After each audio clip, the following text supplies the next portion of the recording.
Well, hello there. My name's Melissa Webb. I am the owner and creator of writeonweb.com. And I am also a credentialed teacher, have been for going on 3 decades. And I'm a former homeschooling mom to 2 of our 3 boys. My passion has always been centered around engaging students in writing that not only empowers them, but can be fun as well. And today I want to share with you a writing technique, one of many, that can help you put better quality writing into your home education, home assignments, engage your child, and really teach purpose and organization and comprehension all at the same time. Are you ready? Let's go ahead and jump in and let me show you how this works. I'm going to go shrink myself up and jump over here into the corner.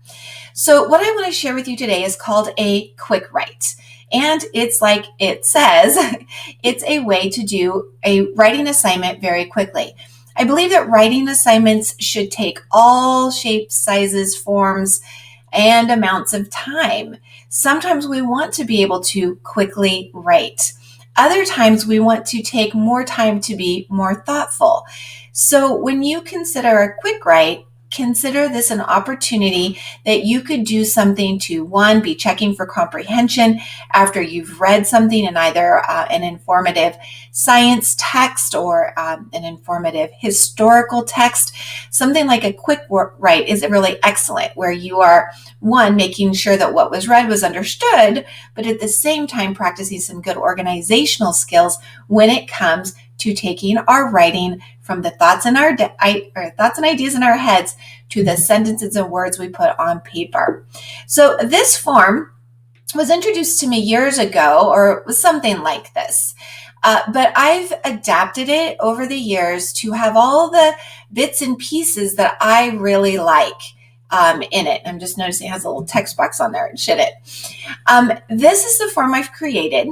And I call it the quick write. I didn't invent it. I've just, pieced it all together through the years. And I think you're going to love it. And I have a copy for you. So don't even worry about that. You'll be able to get this in the links provided.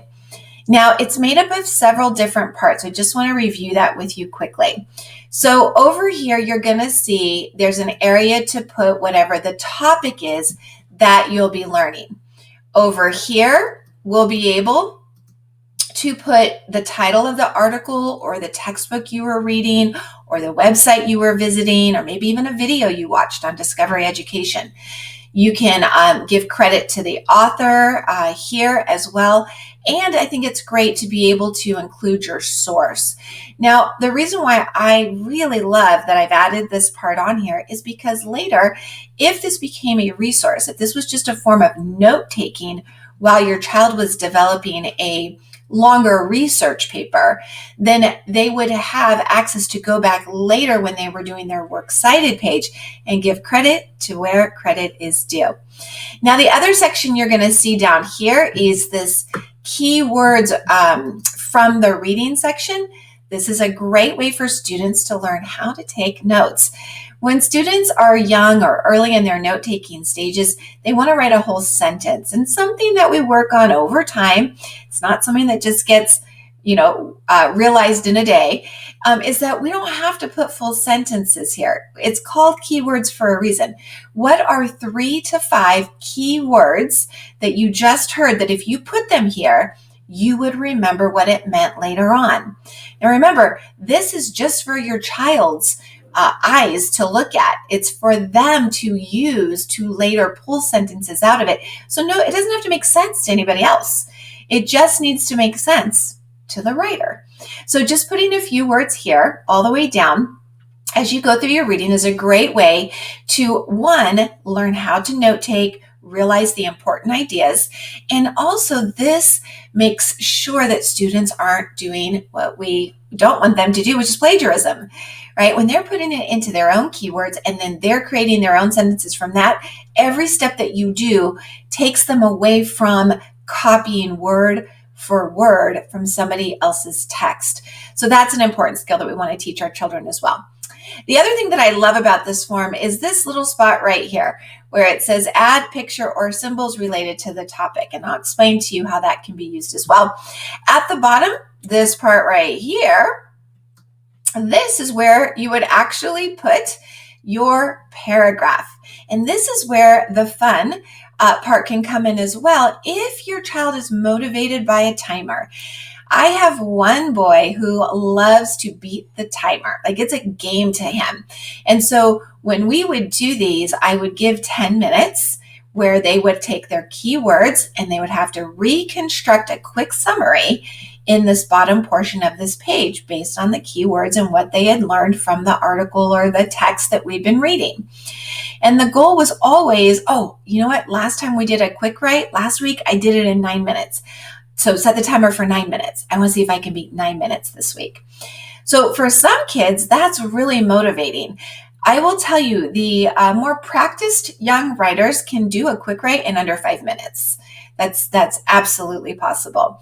But if you have a more reluctant writer, start it at 15 minutes. Let them feel very successful. They may still hit it at 9, but then you can say, oh my goodness, that's a 6-minute faster than I thought you were going to do that. So that's a great tool to use if your child's motivated by a little competitive nature. However, if you have the opposite, do you have a child who is stressed out by timers? Yeah, don't do it. The point is never to make writing a stressful situation. If it takes your child 30 minutes to do a quick write in the beginning, there's nothing wrong with that. But I will tell you and promise that with practice, it will get quicker and quicker. And it's important to learn the skill. Knowing how to take our ideas, pull from the keywords we've created, and construct full, complete sentences in a reasonable amount of time is a skill that's going to serve us well.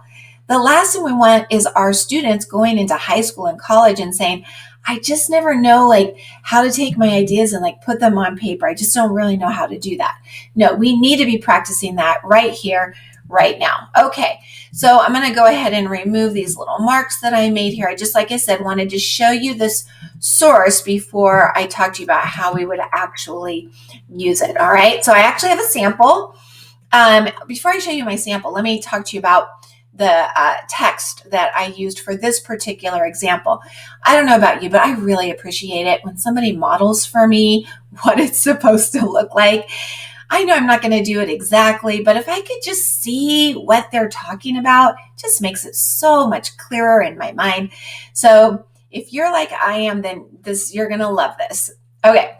Are you using Newsela? Newsela, which is News, ELA, English Language Arts, is a free website that you can sign up for as a school, as a teacher, as a homeschool, as a home educator, and you can have access to all kinds of wonderful fictional, non-fictional article type material. It's really great. And I will actually link to a video that I created on how to create a Newsela account, and we can go into that more later, because one of the things that you'll notice is this article has a certain word count and level, a Lexile reading level. This is actually at about a 6th grade reading level, but you can change these and you can bring the reading levels down to younger 2nd grade and 3rd grade levels. So that's really nice. You can also boost them up to be at a high school level if you have a more advanced reader. So I really love Newsela. It's a great resource when you need material to read that maybe is outdated in a science book or outdated even in a history book. There are current events in Newsela. I could go on and on about Newsela. Okay, so let's just say that I had pulled this up. We've been talking about extinction. And so here's an article on animal endangerment and what's causing that. And you can see this is an article that is 1, 2, 3, 4. It's kind of lengthy, 4 pages long. If I were going to do a quick write summary, I would only work on one section of this at a time. So as you can see, this has this intro about it, and then it's going to go more into habitat destruction. Then it's going to go more into commercial exploitation and introduce species and climate change. So I would treat each of those as a separate quick write. So if this is something that you would be working on throughout the week, you could do a different quick write each week. Because keep in mind, this really shouldn't be taking you more than maybe 15, 20 minutes in total. Again, depending on how familiar you are with the text already, or if you get off on a tangent, go a little deeper, sometimes it can be extended and be a little bit longer to complete. But we're going to just say that this was the article, this was the text that we're going to use for our quick write. Just this first section before we get to the habitat destruction, just the opening introduction. So to start with, the first time when I would be doing this with any class or any child or any student is I would say, regardless of the grade, I'm talking elementary or middle school, that's really what this is geared to. You could certainly use this in high school as well. You would just need less hands-on in making it happen. But with my middle school class or my elementary class, I would say, okay, everybody, pencils down. I don't want you to write anything word-wise while I read, or we take turns reading out loud this article, okay? And so the first time through, we would just read this together, depending on the age. Again, if I've got older kids that are reading, 3rd, 4th, 5th, 6th, 7th, 8th, we'd break it up, right? If I've got myself and my 2 boys, I'll read a paragraph, then Adam, then Derek. We'd be taking our turns all the way through reading, stopping to discuss, questioning, right? Really getting into what is this talking about? What does this mean to you? What other connections might you make, right? Just the text for the sake of the text. I think that's really important. I think a lot of people just want to jump right into the writing. Writing is always better if you've really digested what the reading content is first. So that would be the first thing. The second thing I would do is I'd say, all right, I want you to pick up your papers or pick up your pencils and see this picture symbol box right here. Feel free to draw. Well, I just read the section that we are going to be talking about today. And again, this is especially if it's our first time doing this. Because if this is our first time doing this, by all means, I want to model exactly how this will look. It will just avoid so many unnecessary questions. It will leave children feeling successful right from the start. It's just so many good reasons. So they could draw a tiger, right? If they've got the article in front of them as well, they could look at the picture and draw a tiger. They could draw like a jungle, whatever they want. They could write the word tiger, or they don't have to draw it at all. But research has really shown that when we draw and doodle, it engages the brain, and there's just a whole lot of neuroscience behind it. I don't know about you, but when I was a kid, you were not allowed to doodle or draw. When the teacher was talking, you had to just sit there and just listen, and you'd get in trouble if there were doodles on your paper.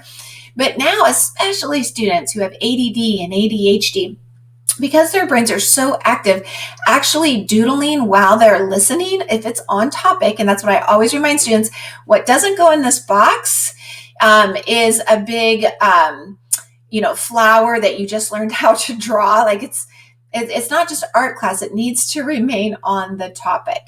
All right. So if we've been learning about animal extinction and another animal is on their heart that they've just heard about or read about, that's appropriate because it's about what we're talking about. Okay, so we'd go through, we'd read this. They could be drawing or doodling if they wanted in this area. And so let me pull up the sample. Let me show you what that might look like. So this is mine. And you can tell I'm a writing teacher and not an artist. But that was my little doodle of a tiger. Okay, so you can see I put the topic, endangered animals. That's what we've been studying. It's so important to always point out the purpose, what this is about, what we're doing. So this is an endangered animals topic. And then you'll see I added in the title, the author, which I found, of course, on the Newsella article. And I mentioned it is an article and it did come from Newsella. All right, then I put in some keywords. So while reading this now for a third time, students are going, and they could be reading this text on their own, by the way. You're not necessarily reading this out loud to them 3 times. By the third time, now they have their text, And you're saying, okay, now I want you to go through and pull out keywords. Now, a lot of times in the beginning, students are going to want to write a whole sentence. So normal. Animals have always been going extinct, right? It may not be a good sentence, but they just like start to write out exactly what they're hearing. It takes time and practice to take something like that and move it into this second area. And let me see if I can get my tool back on here. You can see the difference here, right? So here it said animals have always been going extinct, but I would get better with time and be able to say animals always extinct. Remember to remind your child, hey, you only have to put the words you need to remember what you were thinking about when you wrote that. Then as we continue to read, we notice that there are natural causes and there are nature events that have created animal extinction over time. So they can, right here, you can see I made a little, let me turn that part off. We don't need a circle there. NC for natural causes. And then over here, I did NE for natural events, right? And I just made a couple bullet points: diseases, competition with other animals in a particular habitat. Natural events would be like asteroids. And even though the article didn't mention volcanoes and floods, if that was something that while you were talking it through, students made a connection with, it's always good to add that extra piece in. It's really connecting with the text. It's a good thing. We also learned that the number one threat, you got it, humans. No surprise there. And after that, how have humans created this terrible problem? Habitat destruction was one of them. The human use of animals was the second one, and humans adding new species into an environment also has caused animals to go extinct. So as you saw in this article, it then goes deeper into each one of those three. But like I said, we're just working with one section at a time. At this time, it's perfectly fine for students to take a break if they want. Also, if you don't like to do the picture in the beginning, if your children are just ready and excited to get started, sometimes after they've done the keywords, I have found this to be effective. You tell students, I'm going to give you a few minutes to think about your keywords. What is the idea that you have that you're going to be sharing in your quick write? And while you're thinking, feel free to doodle in the box. So sometimes while kids are thinking things through and they're doodling or sketching, that can have a really nice mind-brain connection there too. So you can use it either way. Now, once you are ready to do the actual quick write, because keep in mind, so far, you've not been doing the writing of the paragraph. You've just been thinking, you've been taking key notes, key words from what you've read, and now it's time to actually write the paragraph. So we're going to start, of course, with an opening sentence, and then we're going to have at least 3 factual sentences, can be more, and then if they can, get to the concluding thought. But I always tell families this in the beginning. Don't worry so much about the structure and makeup of your perfect paragraph when you're first learning to do a quick write. With time, it's going to become more natural. That's the beautiful thing about quick writes. But in the beginning, just get the thoughts down. Don't worry if it's not indented. Don't worry if there's spelling errors. This is truly a sloppy copy. This is a rough draft, and it's up to you what you do from there. Like I said, you could just be collecting all of these as notes to then later create an outline, and from your outline, create an essay. Or this could just be a quick comprehension check. I just want to make sure my kiddo has the main ideas, the main points, and you don't ever make a big writing assignment out of it. That's fine too. Writing should be all shapes and sizes. So once again, you can see, and I just want to point this out to you real quick, and then I know you are going to be ready to go and get started. So we started just here with our very beginning facts about how animals have always been extinct. And you can see from this sentence right here that is where we went. Animal extinction has been happening since the start of time. Now take a look at how different that sounds from the first sentence of the article we were reading. Living things have been disappearing since the beginning of life on our planet. Yeah, I totally made it my own. We need to tell children that that's what they're learning to do. That's called paraphrasing. It's a very important skill, and this allows you an opportunity to practice and talk about that. The second big idea I wanted to talk about were these natural causes and these natural events that can happen. Again, I could have done, there are natural causes and there are natural events. Some of the natural causes, right, I could have, but I just went ahead down here and just went straight into some have disappeared due to natural causes like disease and competition. Those were things that I mentioned down here, right? And then I went into another sentence, natural events have also, for example, there's dinosaurs, right? It's great when you can use what was used in the text enough that it shows you gained information and knowledge without saying it verbatim the way the original author did. Okay? All right. When you are done with this assignment, you have so many different options. Like I said, you can just tuck it away in your science notebook if that's what you've been needing to do. But you also could take it to a whole new level. One of the things that I teach in my online classes and courses is how to successfully and effectively write from one of the three core genres or categories of writing. There's persuasive, there's expository, and there's narrative. So this kind of note-taking can be so helpful later on. Right now, it's sounding very much like an expository. It's an informative piece where I'm just explaining, here are some things that I now know about endangered animals. But I could make it into a persuasive by talking about how we can change some of these negative impacts that are happening to precious animals on our planet. Right? I can get very opinionated. I could create an argument. I could add a call to action. This is what you can do. I've just taken what was an informative and explanatory, and I've just made it persuasive. I also could now create even a narrative out of it. I could create a story.